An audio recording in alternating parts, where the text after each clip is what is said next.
Omaha, Neb. By the time the blue and yellow Werner ladder was in position under the basket, about 20 minutes before 7 here, Malik Newman had already sank a pair of key free throws in the final minute of overtime.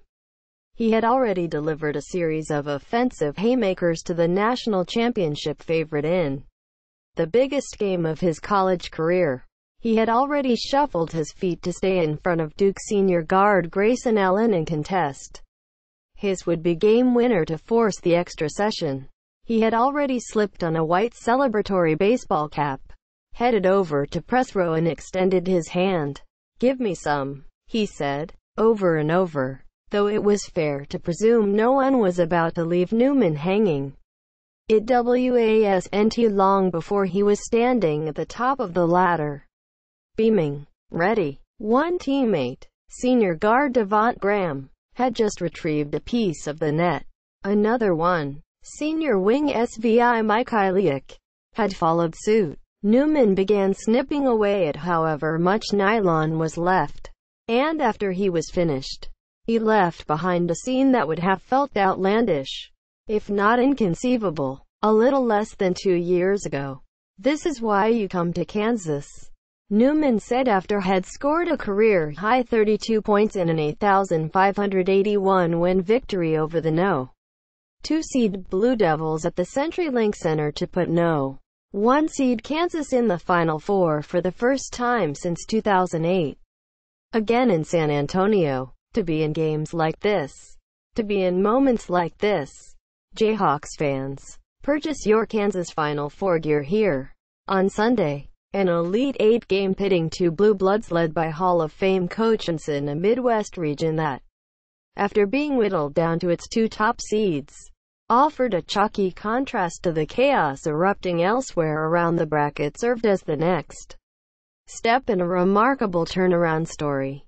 With a 2-3 zone scheme that had routinely stifled opponents since its implementation late in the regular season, Duke tried to contain Newman. It tracked him as he flitted around the perimeter and attacked the basket and rose up for jumpers, threw bodies in front of him. The Blue Devils wanted to keep him in check. They could not. He made a lot of tough shots and a lot of timely shots for them. Allen said afterward of Newman, who scored all 13 of Kansas's points in overtime. He added, "A lot of them. It just felt like, right when we felt like we were about to get a run, he hit one." On Duke's final possession of the second half, Newman banked down into a defensive stance, extended his arms and began moving side to side with Allen, girding for a basket attack that could have nullified everything had done to that point to put Kansas on the precipice. Allen crossed him up and darted to his right, but Newman shuffled athwart his path. Allen doubled back near the free throw line, head faked, and tried to rush past Newman with a hard left-hand dribble. Newman stayed with him and raised his left arm as Allen lofted a one-legged floater that bounced off the backboard, rebounded off the rim and hit the glass again before rolling out. By far, sophomore guard Sam Cunliffe said when asked whether Newman's effort on the lockdown that forced OT was the best he's seen Newman guard one-on-one. "Something's gotten into him. On both ends. I don't know what it is. I just want it to keep going." A little less than 2 years ago, Newman transferred from Mississippi State, the home state program that beat out Kentucky, Kansas and Mississippi for his services with great fanfare. Newman was the local hero who twice won Mississippi's Mr. Basketball Award and averaged close to 30 points a game as a senior at Callaway High in Jackson. One whose father, Horatio Webster, played for the Bulldogs in the 1990s, who was showing up on NBA mock drafts before logging a single college minute, who was rated the No. 8 prospect in his recruiting class, according to the RSCI, a composite that incorporates data from several services.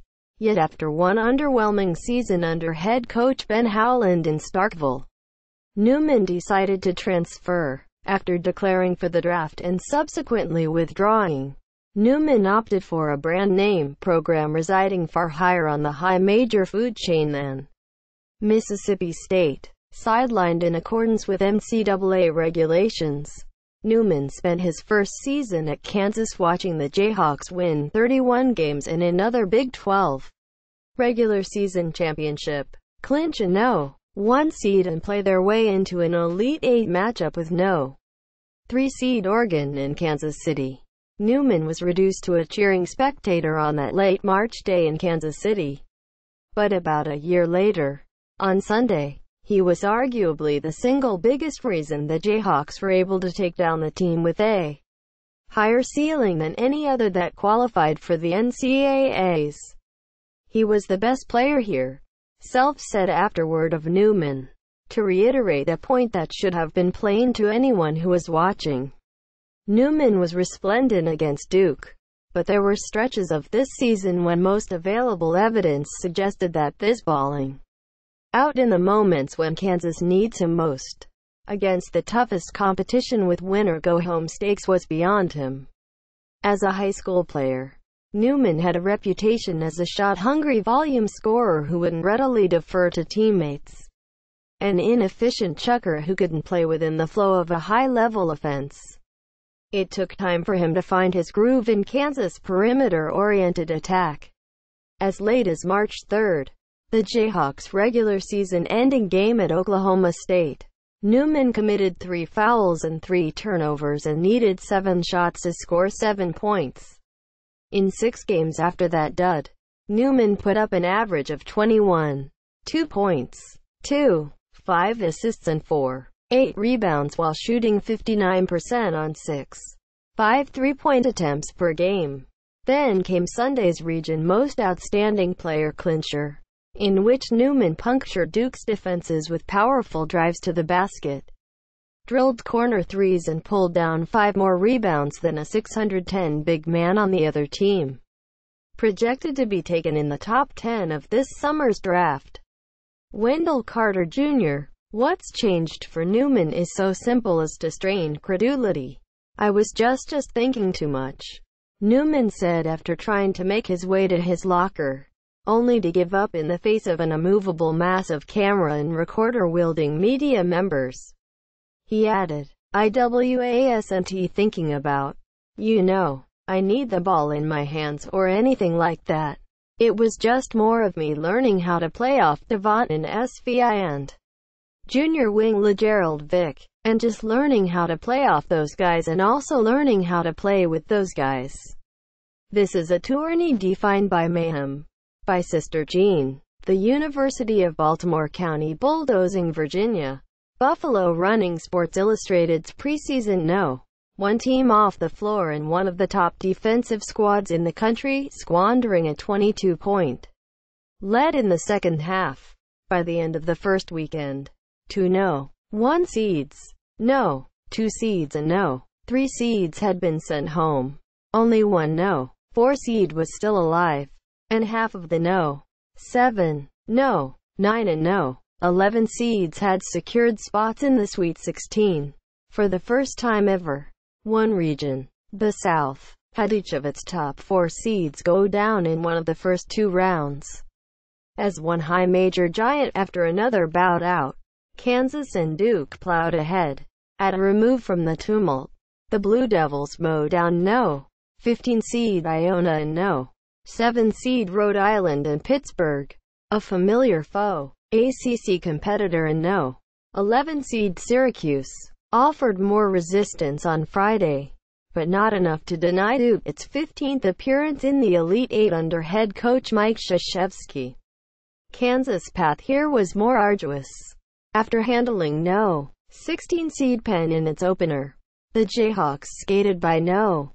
8 seed Seton Hall, 8,379. And followed up by barely holding off Clemson in another 4-point decision. There is no need to play up the importance of an Elite Eight matchup, but both the prestige of these two programs and the illustrious RSUMS of their respective coaches heightened the big stage feel of this Sunday evening meeting with a Final Four berth at stake. It's going to add juice to the game from y'all's end.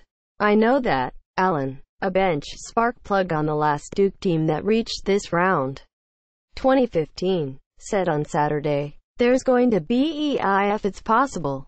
There's going to be an even bigger atmosphere around this game just because, you know, it's a battle between two big programs, two great coaches. For his part, Kansas head coach Bill Self had preached the importance, in such a high-wattage matchup, of his guys playing freely, as heavily as the desire to advance to the national semifinals can weigh on the squads taking part in the round preceding it. The best way to actually make it happen, in his view, is to try to avoid getting caught up on what's on the line. There's something about it that is Duke, Kansas on the biggest stage that allows guys just to go play for that one thing, Self said on Saturday, and not so much thinking about what's next, which I think a lot of times, that's what teams do in the Elite Eight game. The Jayhawks did not play like they were looking ahead. They didn't get flustered against a zone populated by long, nimble, NBA-bound athletes. They convincingly outmatched the best rebounding team in the country on the boards, grabbing a higher portion of Duke's 75% to 56.4%, and their own misses, 43.6% to 25.0%, than the Blue Devils did. They gummed up Duke's attack, thanks in part to Mike Iliak, a 68th stretch four, holding his own against one-and-done track freshman Marvin Bagley III. An agile, 611 interior scoring engine and vigorous glass crasher on both ends. And, maybe most importantly, they put the ball in Newman's hands and let him cook. I just think he settled into what his role was. Assistant coach Norm Roberts said of Newman's improvement of late, soon after rising from his seat at the dais for a post-game news conference. Graham to his left and Mike Iliak to his right.